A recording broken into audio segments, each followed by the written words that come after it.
Ձեզ թվում է, թե միայն շնություն պոլոկություն անելով կարող է զրկվել Աստծո ներկայությունից։ Դա մեղք է, որը մարդը գործում է իր անձի մեջ։ Հիմա թե մեկ ամուսնացած է օրենքի տակ է, Աստծո առաջ նա ուխտ ունի հավատարիմ լինելու իր կողակցին,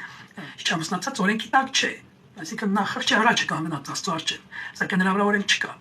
Բոլոր դեպքերում եթե մերձենում է մեկ այլ անձի հետ, նա չի խախտում օրենքը, որտեղ նա ամուսնացած չէ։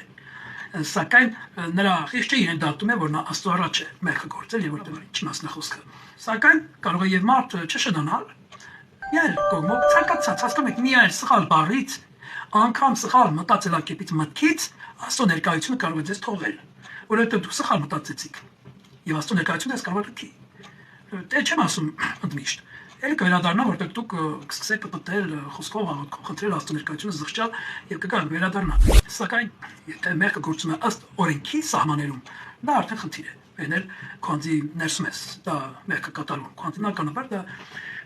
Աստծո առաջ մեծ հանցանք է, որը օրենքով է լուծում այդ հարցը, այսինքն օրենքով է դատապարտում այդ հարցը։ Իսկ նրա ներումը արդեն ժամանակի խնդիր է։ Թե Աստված ինչպես կվարվի, դա կախված է նրա իսկ մոտեցման, թե նա ինչպեսի զղջմամբ կգա Աստծո առջև։ Եվ բոլոր դեպքերում դա Աստծո խնդիրն է, Աստծո գործն է եւ Աստված է դատողը եւ Աստված է փրկողը այդ կարգավիճակից, այդ իրավիճակից։ Եվ Աստված է դատավորը եւ օրենսդիրը։ Նրանից զատ ոչ ոք այդ հարցը չի կարողանա լուծել։